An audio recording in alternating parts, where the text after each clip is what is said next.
오늘은 군 완성 담화 8번째 시간으로 본문은 마태복음 24장 3절에서 8절까지 보시겠습니다. 마태복음 24장 3절에서 8절 제가 봉독하겠습니다. 예수께서 감람산 위에 앉으셨을 때에 제자들이 조용히 와서 이르되 우리에게 이르소서 어느 때에 이런 일이 있겠사오며 또 주의 임하심과 세상 끝에는 무슨 징조가 있사오리까. 예수께서 대답하여 이르시되 너희가 사람의 미혹을 받지 않도록 주의하라. 많은 사람이 내 이름으로 와서 이르되 나는 그리스도라 하여 많은 사람을 미혹하리라. 난리와 난리 소문을 듣겠으나 너희는 삼가 두려워하지 말라. 이런 일이 있어야 하되 아직 끝은 아니니라. 민족이 민족을 나라가 나라를 대적하여 일어나겠고 곳곳에 기근과 지진이 있으리니 이 모든 것은 재난의 시작이니라. 최근에 전 세계적으로 무질서하고 타락한 양상들이 너무 많이 나타나서 모든 사람이 종말이 조만간 닥칠 수 있다고 염려하고 있습니다. 세상 사람들은 인간이 지구상에서 도무지 생존할 수 없는 생체학적인 멸망을 크게 두려워하고 있습니다. 인간끼리 힘을 모아서 어떻게든 그 모든 생활 여건을 개선해 보려고 노력은 하나 나라마다 또 집단마다 추구하는 그 이익 목표가 달라서 실제적 결실을 보기가 절대 쉽지 않습니다. 일부 극단적인 비관론자는 하승으로 도피할 계획까지 세우고 지금 실행에 옮기고 있습니다. 반면에 신자는 예수님이 다시 오셔서 인류의 구원 역사를 당신의 뜻에 따라 영광스럽게 마감하는 그 종말을 믿습니다. 신자에게는 종말이 두려움의 대상이 아니라 오히려 큰 기쁨과 설렘으로 대비해야 될 거룩한 소망입니다. 그 소망을 올바르게 가꾸기 위해서 신자로선 주님의 재림이 언제 어떻게 이루어질지 알고 싶어집니다. 살펴본 대로 성경에 언제에 대한 구체적인 계시는 전혀 없지만 어떻게에 대해서는 곳곳에서 진술하고 있습니다. 그런데 문제는 교파별로 또는 목사님에 따라서 그 어떻게에 관한 말씀의 해석이 각기 다르다는 겁니다. 비록 먼 훗날의 일을 비유하고 상징과 묵시로 표현해서 그 해석에 어려움이 있다 쳐도 그 차이가 너무 다양하고 커서 신자들로서는 솔직히 어떤 쪽을 믿어야 할지 혼란스럽습니다. 그런 혼란을 제거할 해결책은 간단한데 재림의 주체이신 예수님의 가르침을 정확히 깨달아 종말과 관련된 다른 모든 말씀의 해석 기준으로 삼으면 됩니다. 주님은 마태복음 24장에서 그 어떻게를 4절에서 28절까지 당신께서 다시 오시기 전에 징조와 29절에서 31절까지 당신께서 직접 오시는 모습 두 단계로 나눠서 설명하고 있습니다. 이번 주는 오시기 전에 그 종말적인 상황에 대해서만 살펴보도록 하겠습니다. 주님은 종말의 시기와 징조를 궁금해하는 제자들에게 가장 먼저 4절에 너희가 사람의 미혹을 받지 않도록 주의하라는 경고의 말씀으로 답변을 시작했습니다. 종말에 대해서 잘못된 견해를 갖게 되는 첫째 이유가 사람의 미혹을 받기 때문이라는 뜻입니다. 그럼 사람이 아닌 하나님이 성경을 통해 계시한 진리, 그 중에서도 종말에 대해서 지금부터 당신께서 가르칠 내용을 최종적 기준으로 삼으라고 지금 못을 박은 겁니다.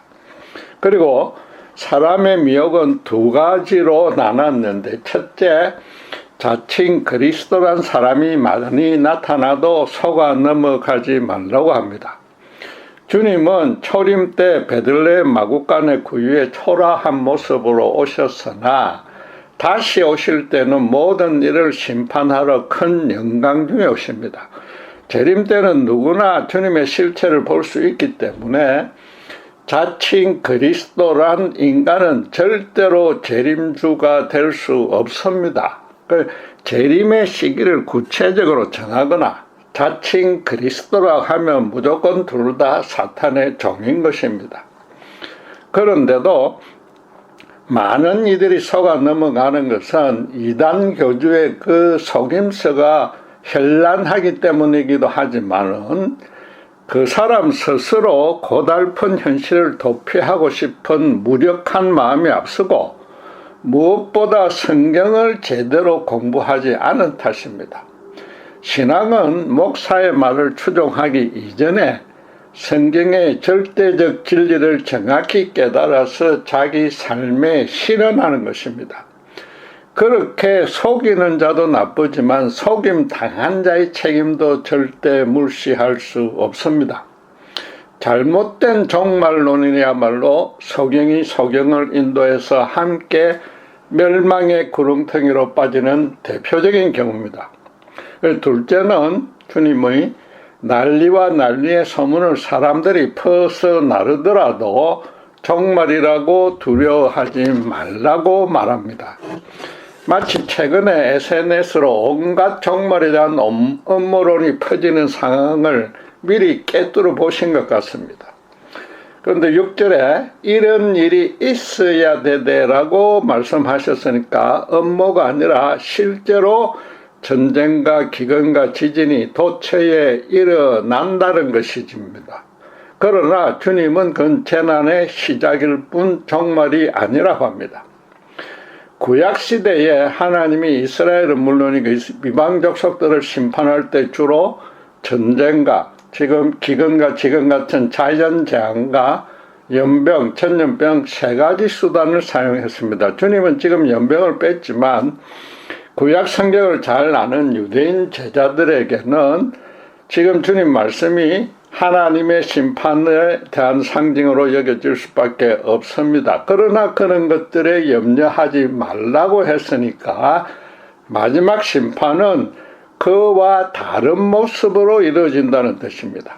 흥미롭게도 주님은 만약 오늘날의 신자가 그런 것들로 종말을 염려하면 현재 인간 생존 여건이 파괴될 종말만 걱정하는 불신자들의 생각과 같다고 말한 셈입니다.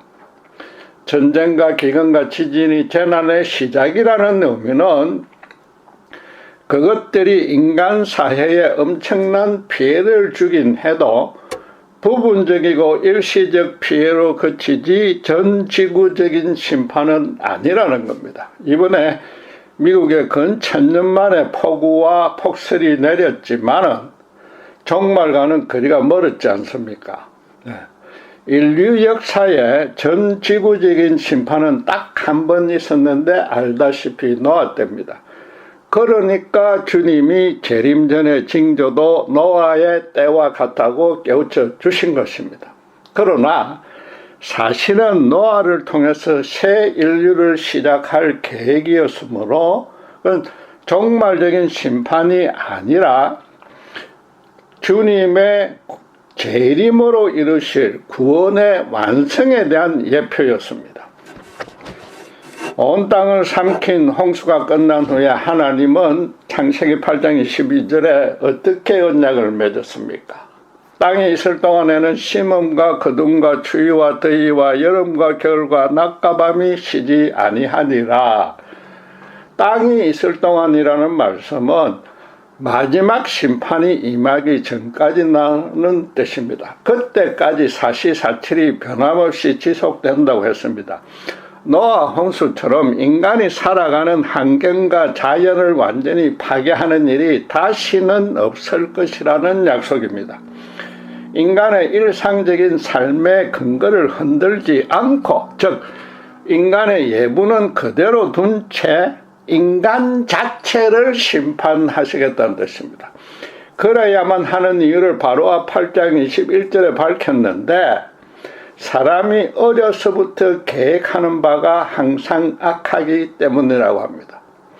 모든 사람이 하나같이 본성적으로 악함으로 사람밖에 환경을 흔들어 봐야 아무 의미가 없다는 것입니다. 그러니까 예수님도 마태복음 15장 16절에서 20절까지 사람 밖에서 사람 입으로 들어가는 것이 사람을 더럽게 만들지 않으며 사람 속에서 나오는 것이 전부 더러운 것이라고, 즉 사람 전체가 죄로 가득 찬 덩어리라고 선언한 것입니다. 또 그래서 주님은 오늘 본문 40절과 41절에 남자는 밭일을 하고 여자는 가사 일을 하는 중에, 즉 일상적인 삶에 전혀 지장을 받지 않는 중에 영원한 구원과 심판이 나눠진다고 가르치신 것입니다. 노아 때처럼 시집 장가가고 먹고 마시느라 심판이 임한 줄도 모르는 사이에 멸망당한다는 겁니다. 심판 때는 이처럼 오직 두 부류의 사람으로만 단순히 나눠지기만 하는데, 그러니까 각 사람의 생전의 선행이나 가오를 따로 심사할 필요가 없는 겁니다. 예수님의 제자가 되어서 그 은혜 안에 거하는 사람과 그렇지 않은 사람을 하나님은 하늘에서 다 알고 계시는 겁니다. 그 전에 하나님은 당신의 절대적 주권으로 구원 줄 자와 심판할 자를 나눠서 당신의 완벽한 섭리로 그 인생을 이끌고 계시는 겁니다. 노아 홍수 때도 하나님께 은혜를 입은 노아 가족만 구원받았던 것과 같은 겁니다. 그렇다면은 여러분, 계시록 13장 16절에서 18절에 나오는 666이라는 사탄에 굴복한 표시도 그동안에 신용카드다, 바코드다, 컴퓨터다, 베리칩이다, 최근에는 백신 등으로 해석 적용해서 종말이 임했다고 호들갑을 떨어서도 안 된다는 뜻입니다. 그것들은 인간의 예부를 개선하려는 목적으로 사탄이 아닌 인간이 개발한 것이라 하나님이든 사탄이든 특별히 하나님의 심판의 도구나 사탄의 표식이 될 수 없는 것입니다. 세상 사도가 그리스도를 거역 대적하는 성향과 흐름은 예의주시하면서 영적으로 분별은 해야 되지만 조금만 신기한 사물이나 사안이 생기면 무턱대고 마지막 심판에다 대입하는 것은 아주 어리석은 잘못인 겁니다. 신자가 성경에 대한 지혜와 지식이 전혀 없다는 뜻입니다. 그럴 리는 절대 없지만 순전한 가정으로 그것들이 마지막 적그리스도의 666이라고 쳐도 신자가 미처 잘 모르고 택했다고 해서 이미 작정해 놓은 구원은 절대 취소되지 않는 겁니다. 그러니까 주님은 24절에 보시면 마지막 때에 택하신 자들도 미혹당할 수 있지만은 31절에 뭐라고요? 당신께서 재림하시면 택하신 자들을 다 모은다고 분명히 약속했습니다. 하늘 이 끝에서 저 끝까지 사방에서라는 표현은 단 한 명의 누락도 없이 모으신다는 겁니다. 주목할 사항은 전쟁, 기근, 지진 등이 재난의 시작일 뿐이고 끝이 아니라고 했으니까 그런 것들보다 더 심한 재난이 있어야만 끝이 온다는 뜻입니다. 주님은 그래서 본문 21절에 그때에 큰 환난이 있겠음이라 창세로부터 지금까지 이런 환난이 없었고 후에도 없으리라고 말씀하신 겁니다. 전 지구적이고 한 명도 빠짐없이 모든 이가 통과할 수밖에 없는 유사일의 최고로 큰 환난이 닥쳐야만 종말입니다. 후에도 없으리라는 언급을 일부 교파가 주장하듯이 주님의 재림 후에 또 다른 환난이 있다고 해석해서는 안 됩니다. 말씀드린 대로 성경에는 이중적 의미가 있는데 이 말씀은 이스라엘 성전이 멸망한다는 것에 대해서 제자들이 질문한 것에 답한 겁니다. 그러니까 직접적으로는 이스라엘이 로마에 의해 멸망당하는 그 당대의 사건에 대한 것입니다. 그리고 그 예언은 AD 70년경에 로마 디도 장군에 의해서 예루살렘이 함락당할 때 이미 실현되었습니다. 로마군은 도시를 철저히 파괴하고 유대인들이 신성하게 여기는 성전을 약탈하고 불태웠습니다. 유대 역사가 요세푸스에 따르면 예루살렘 이 공방전 과정에서 사망한 사람이 무려 110만 명이었다고 합니다. 특별히 유대 군대는 결사항전의 의지를 더 높이고 평화협상은 아예 시도조차 안 하려고 식량을 모두 불태웠는데 그로 인해서 많은 시민과 군인이 굶어 죽었다고 합니다. 이때 굶어 죽은 자들을 성 밖으로 버렸는데 60만 명이나 되었다고 하고 심지어 누구든지 도시를 탈출하려고 하면 붙잡아서 십자가형에 처했는데 완전히 함락당할 때까지 10,000명이 도시 주위를 둘러싸는 십자가에 매달려 처형되었다고 합니다. 유대인들이 유대인을 처형한 겁니다. 그래서 오늘 본문 28절에 주님께서 죽음이 있는 곳에는 독수리들이 모일 것이니라는 이 예언이 바로 그런 상황에 빗댄 겁니다. 유대 종교 지도자들은 할례받은 백성이라는 그 알량한 민족적 자존심을 지키려고 하나님이 창조하신 인간의 고귀한 생명을 헌신짝처럼 취급했습니다. 하나님을 위한다는 명목을 아쉬웠지만은 그릇된 종교적인 열심에 미쳐가지고 그분이 가장 저주하는 살인죄를 눈도 깜빡 안 하고 엄청나게 자행한 겁니다. 이 정복자 로마에 비교해서 피지배자 유대가 저지른 죄가 절대로 가볍지 않습니다. 모든 인간이 하나님의 진노 아래 죽을 수밖에 없는 죄인이란 진리에 그 생생한 증거가 바로 유대의 경건한 제사장과 서기관들이었습니다.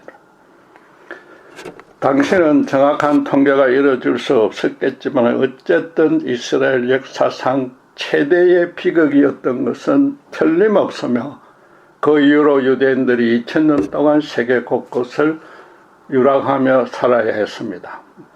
나치 제국에 의해서 600만 명의 희생당하는 더 큰 창극을 겪었지만은 그동안에 유대인들의 전체 인구가 늘어났습니다. 무엇보다도 이 본문은 구약 이스라엘에 멸망할 때에 한난이 엄청날 것이라는 것만 강조한 예언입니다. 나아가서 예수님이 십자가 사역을 완성한 이후로는 이스라엘이 맡았던 제사장 나라 소명이 교회와 신자들에게 계승되었기 때문에 또 이 예언은 그런 종말의 의미를 담고 있기 때문에 홀로코스트와 연결해서 이 표현을 문제 삼을 수는 없는 겁니다.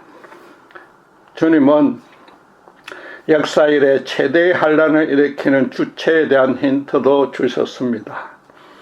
15절 16절에 그러므로 너희가 선지자 다니엘이 말한 바 멸망에 가정한 것이 거룩한 것에 선 것을 보거든 읽는 자는 깨달을진즉 그때에 유대에 있는 자들은 산으로 도망할지어다 그랬습니다.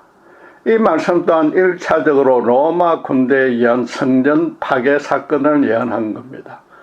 주후 39년경에 로마의 황제 칼리굴라가 스스로 신이라고 자칭하면서 제국 전역에 자신의 조각상을 세우려 했고 예루살렘 성전에도 제우스 신상을 세우도록 한 사건이 있었습니다. 그리고 주후 70년에 예루살렘이 파괴될 때 로마군이 던진 횃불에 성전이 불타자 유대 제사장들은 목숨보다 소중한 성전이 불타는 모습을 보고 탄식하며 불길 속으로 뛰어들어가서 끌려고 했습니다. 로마군은 불타는 성전 안에서도 그 유대인들을 사륙하고 성전의 모든 보화를 약탈했습니다. 이때의 상황을 요세푸스는 이렇게 말합니다. 제단 주위에 시체 더미는 쌓이고 더욱 쌓이는 한편 성소의 계단 아래로 피의 강물이 쏟아져 내리고 꼭대기에서 살해당한 자의 시체가 바닥으로 미끄러져 내려갔다라고 기록합니다. 하나님이 가장 부정하게 여기는 시신들이 당신의 성전의 무더기처럼 쌓인 겁니다. 그런데 놀랍고도 신기하게 당시의 유대인 크리스찬들은 주님의 16절 경고의 말씀을 순전히 믿고 미리부터 멀리 산으로 도망가서 사상자가 없었다고 합니다. 주님이 앞으로 당신의 교회를 이 땅에 세울 수 있도록 당신의 백성들을 보호해 주신 겁니다. 성전 시대가 끝난 현대의 신자들이 이중적 의미를 지니는 이 예언을 어떻게 해석해야 되는지 바울이 설명해 주고 있습니다. 데살로니가 후서 2장 3절에서 4절 제가 봉독하겠습니다.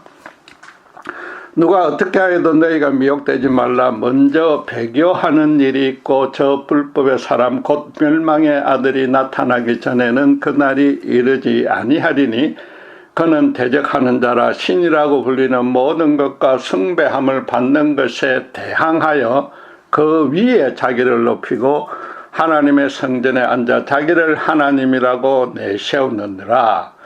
하나님이라고 자칭하면서 성전에 자정해서 데살로니가 같은 2장의 9절 말씀에 큰 능력과 표적과 거짓 기적을 나타내는 자가 출현하면 종말이 시작된다고 합니다.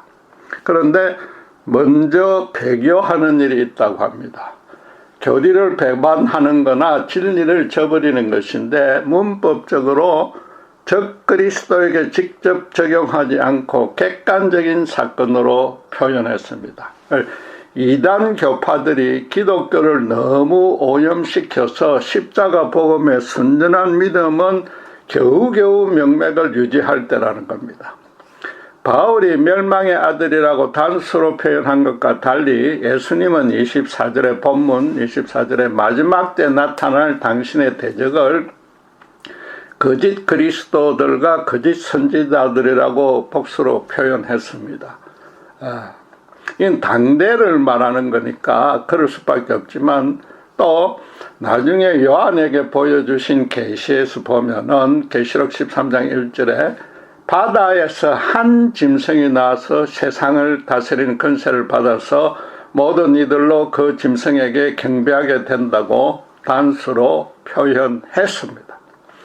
마지막으로 극심한 환난이 일어나려면 당연히 마지막으로 최고 강력한 적그리스도가 나타나야만 합니다. 바울이 신이라고 불리는 모든 것과 숭배함을 받는 것에 대항하여서 그 위에 자기를 높이로라고 설명했으니까 모든 세상 종교를 말살시키고 오직 자기만 경배하게 만드는 존재입니다. 계시록 13장과 바울의 이런 전술들을 종합하면 또 신자들마저 거짓으로 미혹시킬 수 있고 큰 기적을 일으키려면은 사탄 본인이 스스로 적그리스도가 되어서 나타날 수도 있습니다. 사탄은 하늘에서 가장 뛰어났던 천사장이었으나 하나님의 보좌를 대신 차지하려다가 실패하고 지상으로 쫓겨 내려왔습니다. 그래서 에덴 동산에서부터 인류 역사 내내 스스로 또는 자기 졸개들을 동원해서 인간을 타락시키고 신자들을 무너뜨리려 안간 힘을 써왔습니다.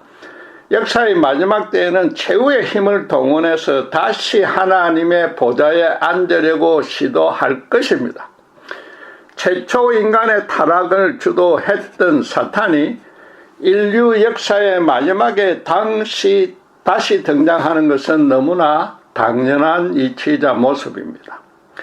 창조 때부터 하나님과 그분의 택한 백성들과 원수가 된 사탄이 직접적이든 혹은 간접적이든 나타나서 자기를 경배하지 않는 신자들에게 엄청난 종교적 핍박을 가하면 마지막 때가 된 겁니다.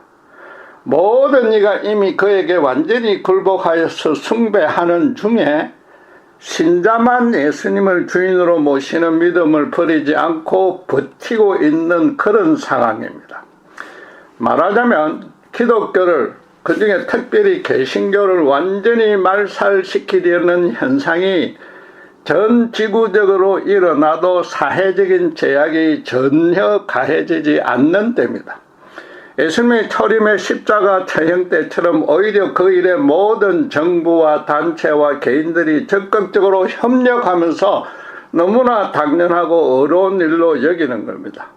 실감나게 말하면 신자들이 복음을 전파하는 순간 바로 체포되고 그들의 요구를 듣지 않으면 곧바로 총살당하는 그런 때입니다. 그렇다면은 아직은 종교의 자유를 보장하는 나라가 많고 일부 지역을 제외하고는 십자가 복음을 전할 수 있는 현 세대는 끝은 아닌 겁니다. 여러분, 하나님의 입장에서 한번 생각해 보십시오. 세상에 복음이 받아들여질 여지가 남아있다면, 최소한 당신의 종들이 복음을 전할 수 있다면 굳이 심판을 결행하지 않아도 됩니다. 바울은 디모데전서 2장 4절에 하나님은 모든 사람이 구원을 받으며 진리를 아는 데 이르기를 원하시느니라고 선포합니다. 전부는 불가능해도 최대한 많은 사람이 구원받아서 진리를 알게 하는 것이 하나님의 본심인데 그 가능성이 조금이라도 보이면 굳이 심판을 서두를 필요가 없습니다. 예수님도 14절에 이 천국복음이 모든 민족에게 증언되기 위하여 온 세상에 전파되리니 그제야 끝이 오리라고 다짐했습니다.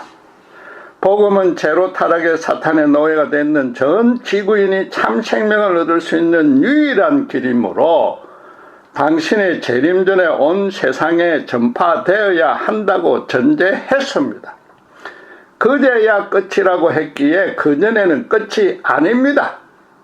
원어도 복음이 다 전파된 후에 끝이 된다고 그 전후 선수를 단순히 밝히는 표현입니다.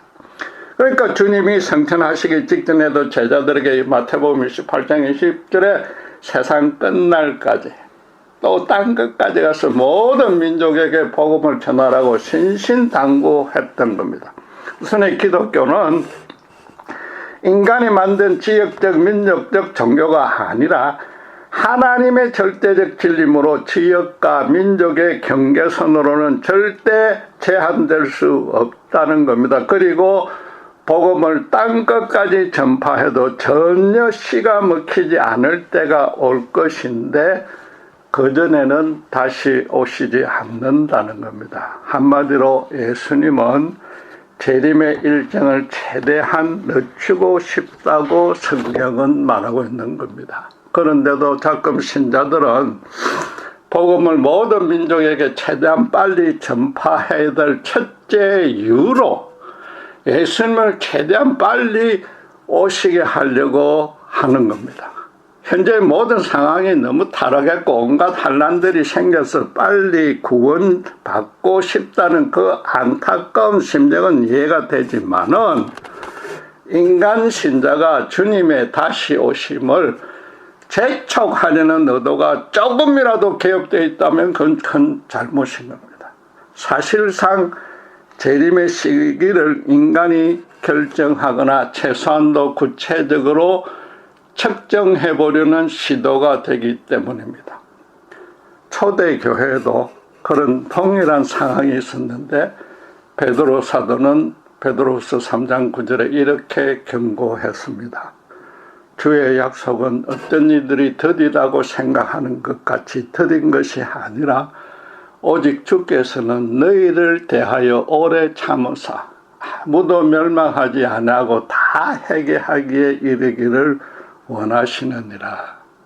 당시도 네로 황제의 핍박이 격심해지자 신자들이 예수님이 왜 빨리 오시지 않느냐고 불평언망하면서 어서 빨리 오시기만 기도했습니다. 그러나 주님은 더 많은 자들이 회개하기를 바라기에 신자들로서는 인간의 눈으로서는 그 재림이 더디게 보일 수밖에 없다는 겁니다. 그렇지만 그때 네로에게 핍박받는 자들은 다른 이들의 구원을 위해서 수고 희생하는 너무나 큰 하나님의 일을 감당하고 있는 셈입니다. 주변에 예수님을 몰라서 갈 바 모르는 가족, 친척, 친지가 너무 불쌍하다고 여기는 신자는 절대로 재림을 재촉할 수 없고 그러지도 않습니다. 대신에 어떤 멸시 핍박을 받아도 주님 사랑으로 섬기고 복음을 전합니다. 그러니까 끝까지 참는 자에게 하늘의 면류관이 예비되어 있는 것입니다. 여러분, 신자는 적그리스도의 핍박에 대해서 걱정할 필요가 전혀 없습니다. 왜냐하면 적그리스도의 출현 자체가 하나님의 계획이고 출현 전에는 신자들은 너무나도 당연히 하나님의 보호 아래 있기 때문입니다. 그래서 바울은 데살로니가후서 2장 6절 7절에 너희는 지금 그로 하여금 그의 때에 나타나게 하려 하여 막는 것이 있는 것을 아느니 불법의 비밀이 이미 활동하였으나 지금은 그것을 막는 자가 있어 그 중에서 옮겨질 때까지 하리라고 합니다. 멸망의 아들이 반드시 그때에 정해진 때에 나타나도록 하려고 하나님이 진연시키고 있다고 합니다. 그럼 마지막 때에 그가 멸망의 아들이 나타나도 자기 능력으로 스스로 그 막음을 뚫고 나온 것이 아닙니다. 하나님이 계속 막고 계시다가 정해진 때에 풀어주었으니까 그래야만 하는 목적이 반드시 있습니다.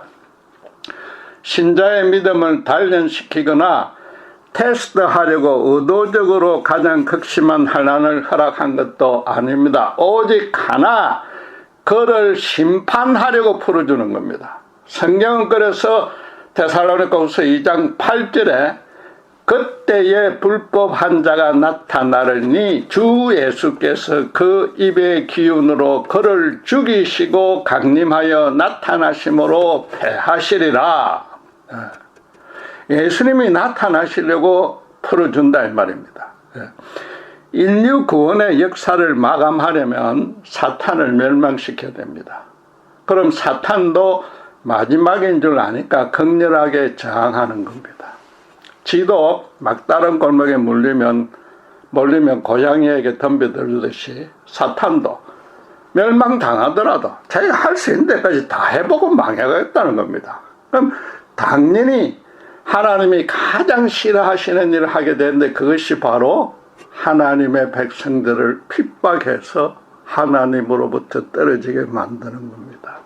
바꿔 말해서 신자가 마지막 날에 적그리스도에게 핍박당하는 것은 하나님의 엄청나고도 영광스러운 역사에 동참하는 겁니다.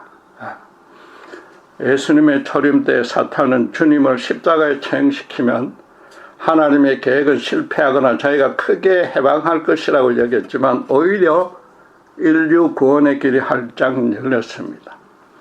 하나님은 사탄의 그런 가장 사악한 모략마저 당신의 절대적 주권과 완벽한 섭리로 당신의 백성의 구원을 위한 방편으로 사용했습니다.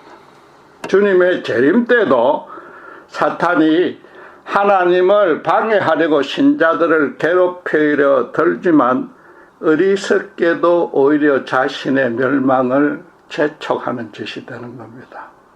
환난받는 신자들을 보시는 하늘의 하나님의 마음이 너무나 안타까워서 그 환난의 기간을 사탄이 원하는 만큼 늘려줄 리가 만무한 겁니다. 주님이 22절에 오늘 본문 22절에 그날들을 감하지 아니하면 모든 육체가 구원을 얻지 못할 것이나 뭐라고요? 그러나 택하신 자들을 위하여 그날들을 감하시리라고 약속하신 겁니다. 창세 이후로 처음 있는 그 엄청난 환난의 기간을 대폭 줄여준다는 겁니다. 이스라엘의 멸망 때는 예수님의 진리의 말씀을 믿고 산으로 피난한 자들은 죽음을 면했습니다. 마지막 적그리스도가 나타났을지도 끝까지 견디라고 계속 강조했듯이 주님은 견디는 중에 곧바로 오실 겁니다.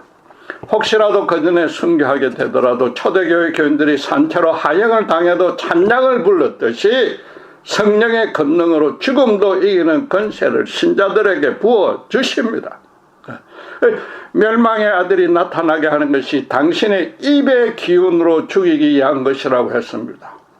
입의 기운은 진리의 말씀인데 창조 때 말씀 한마디로 우주 만물을 만드셨듯이 예수님은 말씀 한마디로 적그리스도를 곧바로 멸하시는 겁니다. 베드로서 3장 10절에 그래서 주의 날이 도적같이 온다고 했고, 예수님도 오늘 본문 27절에 당신의 임하심이 번개가 동편에서 나서 서편까지 번쩍임같이 인자의 임함도 그러하리라고 하는 겁니다. 주님이 순간적으로 임하면 사탄은 그야말로 한 주먹거리도 안 됐기 때문에 주님에 의해 순간적으로 멸망당하는 겁니다. 바울은 그래서 사탄의 속임수에 넘어가는 자들을 두고 데살로니가후서 2장 9절과 11절에 진리의 사랑을 받아들이지 않고 진리를 믿지 않고 불의를 좋아하는 자들이라고 설명합니다. 예수님을 알지 못하는 불신자들만 넘어간다는 겁니다. 성령으로 거듭나 성령이 내주하는 신자라면 사탄의 거짓에 속아 넘어갈 수 없습니다. 요한도 계시록 13장 8절에 죽임을 당한 어린 양의 생명책에 창세 이후로 이름이 기록되지 못하고 이 땅에 사는 자들은 다 그 짐승에게 경배하리라고 말합니다. 이 땅에 산다고 해서 신자까지 포함이 된 게 아니고 하늘을 바라보지 않는 자란 뜻입니다. 택함 받지 못한 자만 경배하는 겁니다. 예수님이 요한에게 주신 계시므로 마태가 직접 가르침 받았던 그 31절에 택하신 자들을 모으신다는 약속을 요한에게도 지금 반복해서 계시해 준 겁니다. 여러분, 이제 신자가 마지막 날의 징조를 어떻게 분별해서 또 어떻게 반응해야 하는지 확실해졌습니다. 딱 하나, 자기가 정말로 예수 그리스도 안에 있는지만 점검해 보시면 됩니다. 그 이상도 그 이하도 필요 없습니다. 예수님이 나의 주인이 확실하다고 내가 그분 뜻대로 살아가고 있다면은 종말을 전혀 염려하지 않아도 되는 겁니다. 난리에 대한 소문에 귀를 기울 필요도 없고 대환란의 징조와 종말의 상황을 교파나 목사님들이 복잡다단하게 해석해도 흔들릴 이유도 전혀 없습니다. 아무리 현 세대가 종말적 정상을 보여도 종말의 시작이지 끝이 아닙니다. 계시록의 예언처럼 물론 지구온난화로 인한 자연재앙이나 팬데믹 같은 병균으로 신자도 많이 희생되겠지만은 그런 희생은 인류 역사 내내 있었고 여전히 종말의 초기 현상일 뿐입니다. 전 세계적으로 예컨대 미국이나 한국에서도 예수 믿는 신자들이 단지 그 이후로 체포되기 시작하면 비로소 끝이 오기 시작하는 겁니다. 따라서 역으로 말하면 복음을 전해보면 종말을 알 수 있는 겁니다. 지금도 이슬람 지역에서 선교하다 보면 순교를 당할 수 있는데 그럼 자기 인생의 종말이 왔고 곧바로 천국으로 들어갑니다. 마지막 때는 물론이고 지금부터라도 그런 환난이 두려우면 복음을 전하지 않고 신자가 아닌 척하고 있으면 됩니다. 그게 적그리스도에 대한 환난을 피할 수 있는 너무나도 쉽고도 더 중요하게는 유일한 길입니다. 그러니까 더더욱 염려할 필요가 없지 않습니까? 평소에 복음을 꾸준히 전하는 자들은 종말과 적그리스도에 대해 전혀 두렵지 않는데 단순히 예수님의 약속을 믿어서가 아닙니다. 복음이 절대적 진리자 참 생명의 능력이 있음을 실제로 전도의 현장에서 체험하기 때문입니다. 천국의 전도의 상급을 자기에게 쌓기 이전에 복음을 받아들인 자들이 거룩하게 변화되는 모습이 너무 좋기 때문입니다. 그래서 전도자나 피전도자나 주님의 사랑 안에서 큰 기쁨의 눈물을 흘립니다. 그런 은혜를 세상 어떤 것으로도 나중에 적그리스도가 나타나도 절대 막을 수 없습니다. 초대교회 교인들이 죽어가면서 찬양을 불렀지 않습니까? 때가 차면 예수 그리스도 안에서 끝까지 굴복하지 않는 하나님이 남겨둔 자를 빼고는 온 천지가 사탄의 것이 될 것입니다. 하나님의 인내 또한 한계에 이르고 역사는 종말이 됩니다. 사탄의 활동은 그러나 언제 어디서나 하나님의 절대적 주권 아래 통제받을 뿐만 아니라 하나님은 거꾸로 죄인들에게 십자가 복음이 더 잘 전해지게끔 사탄은 마저 완벽하게 섭리하신단 말입니다. 마지막 때에 실체적으로 나타날 적그리스도도 하나님의 절대적 통치 아래서 잠시만 설치다가 예수님이 오시는 순간 곧바로 멸망당하고 주님 안에 있는 신자는 홀연히 영광스럽고도 영원한 부활을 입게 되는 겁니다. 불신 세상은 처음부터 죽음의 형벌 아래 있기에 그대로 두어도 그냥 심판입니다. 그러니까 주님은 신자의 구원을 위해서 다시 오는 겁니다. 그럼 종말에 대해서 걱정할 것 전혀 없이 큰 기쁨과 소망으로 설렘으로 소망해야 되지 않겠습니까? 기도하겠습니다. 하나님이 우리를 예수 그리스도로 인해서 정말 나 같은 자까지 구원해 주시고 마지막 부활의 영광에까지 이르도록 지금도 이끌고 계심을 믿습니다. 세상이 아무리 흉흉하고 종말적 현상이 나타난다고 해도 예수님이 재림의 주체이신 예수님만 소망하고 그 은혜 안에만 있으면 그 약속대로 정말 멸망당하기 전에 환난의 기간을 감해 주실 줄 믿습니다. 정말로 우리가 예수 그리스도 안에 있는지 점검할 수 있는 유일한 기준은 아직도 미혹된 영혼들을 볼 때 정말 눈물로 기도하고 그들을 사랑으로 섬기고 복음을 전하면서 하나님이 은혜 주시면 그와 함께 감격의 눈물을 흘리고 있는지 하나뿐인 줄 믿습니다. 그런 기쁨은 마지막 적그리스도마저도 절대로 뺏을 수 없기에 더 이상 종말을 걱정할 필요 없이 정말 내가 복음을 전하고 있는 그런 현장과 그런 시간에서 주님을 다시 맞기를 간절히 소원하고 그 영광스러운 사도들이 받았던 그 영광스러운 축복에 저희도 동참할 수 있도록 주님 인도해 주시옵소서. 감사합니다. 우리 주 예수 그리스도 이름으로 기도드렸습니다.